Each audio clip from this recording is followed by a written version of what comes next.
Queridos hermanos y hermanas, estamos en este día jueves de la séptima semana de la Pascua. Ya apenas a 2 o 3 días para celebrar el día de Pentecostés, la efusión, la manifestación del Espíritu de Dios, no solo en María y los apóstoles, sino en la iglesia.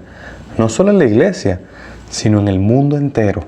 Y precisamente eso es lo que estamos celebrando en estos días, o más que celebrando, preparándonos para poder vivirlo en nuestra vida de cristiano. Y la palabra de estos días nos va encaminando a descubrir ese Espíritu Santo como el defensor. Paráclito es una de las palabras que aparece en varios textos del Nuevo Testamento para referirse a este Espíritu Santo como el que nos defiende, como el que está junto a nosotros en el momento del peligro para salir en nuestra defensa. Así lo presenta la primera lectura hoy. La primera lectura de este día está tomada del libro de los Hechos de los Apóstoles.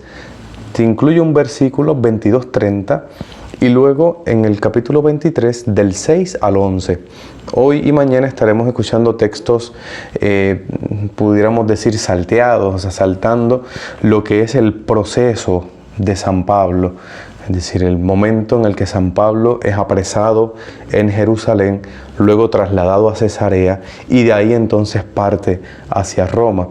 Así que jueves, viernes y en las lecturas del sábado se verán distintos momentos de este proceso de San Pablo. Hoy lo contemplamos en ese momento en el que está Pablo todavía en Jerusalén. Y aparecen varios nombres o términos que quizás sería bueno clarificarlos para poder percibir bien qué es lo que está ocurriendo aquí. Aparece un tribuno. Tribuno es alguien que representa al gobierno romano, es un soldado romano que está allí y mantiene un poco el orden en la ciudad que ellos están dominando Jerusalén. Y no solamente sus funciones de defensa o de seguridad, sino incluso tiene cierta función judicial de establecer un poco la justicia entre diversas partes. Y por eso este tribuno es el que atiende la situación de Pablo y ante el cual Pablo se presenta. Pero antes quiere escuchar a su contraparte, a aquellos que lo están acusando, y pone a Pablo delante de ellos, delante de sus acusadores, concretamente lo que se conoce en el sistema judío como el Sanedrín. El Sanedrín eran las autoridades religiosas, pero que también desempeñaban una función social, civil, política.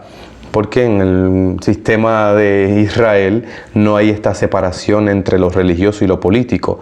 Por tanto, estos son los acusadores y que según la ley, Pablo ha faltado a esa ley. Por eso ellos le presentan los argumentos. Pero aquí vemos entonces en ese encuentro que tiene San Pablo ante el Sanedrín, cómo él puede servirse de la circunstancia para continuar anunciando a Jesucristo, para continuar defendiendo aquello que él había encontrado y a lo que ya no podía renunciar. He encontrado a Jesucristo vivo. He encontrado a un Jesucristo que late dentro de mí, a un Jesucristo que actúa, a un Jesucristo que obra. Por eso Pablo, ante ese ambiente, no solamente fue una estrategia para poder escaparse de una situación incómoda, que es lo que a primera impresión puede causarnos esa primera lectura, porque vio que esos que estaban delante de él estaban divididos.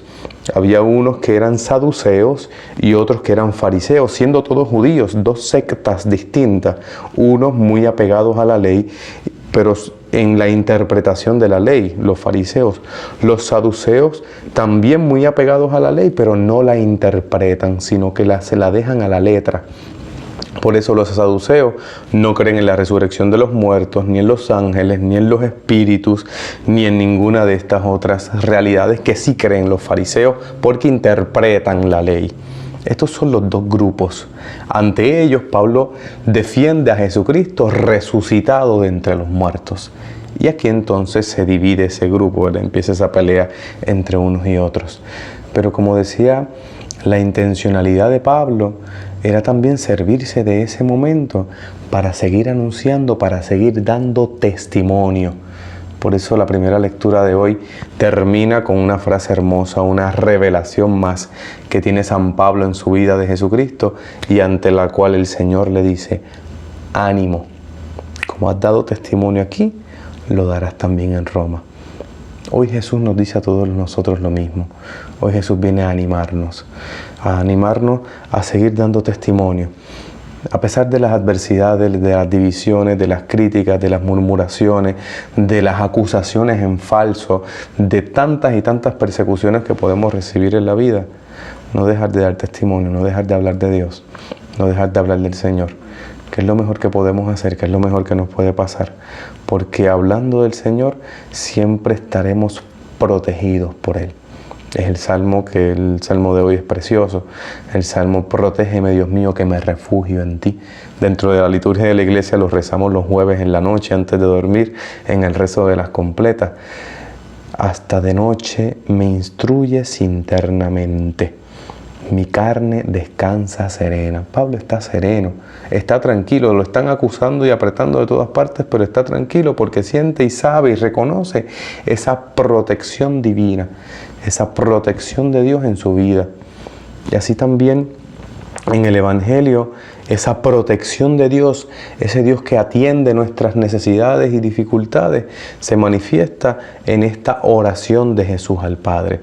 Jesús continúa rezando y, como dice en ese Evangelio de hoy, que está tomado del Evangelio según San Juan 17, 20 al 26. No les dije el Salmo es el Salmo 15.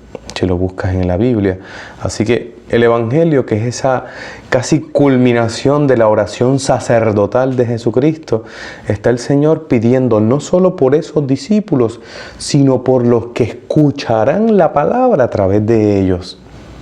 Es como Pablo, que sigue anunciando la palabra en cualquier momento.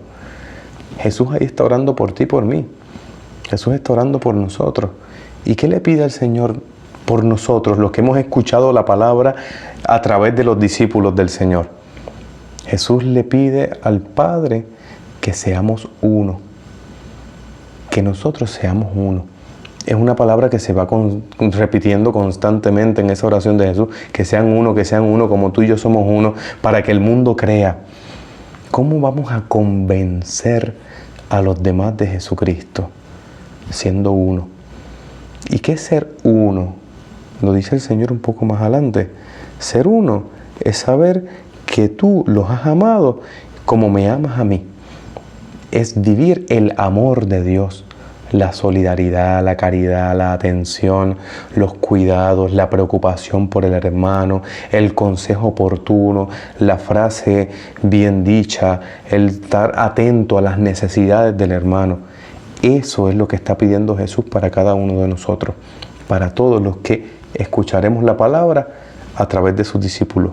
Que todos sean uno para que puedan ver que tú los amas como me amabas a mí desde la fundación del mundo, dice Jesucristo. Y eso es la gloria de Dios. Así daremos gloria a Dios, siendo uno. ¿Qué es ser uno? ¿Qué significa ser uno? Piénsatelo hoy. Ser uno sí es buscar reconciliación si estoy dividido con alguien. Ser uno también sí es buscar armonía en los ambientes donde yo pueda estar viviendo.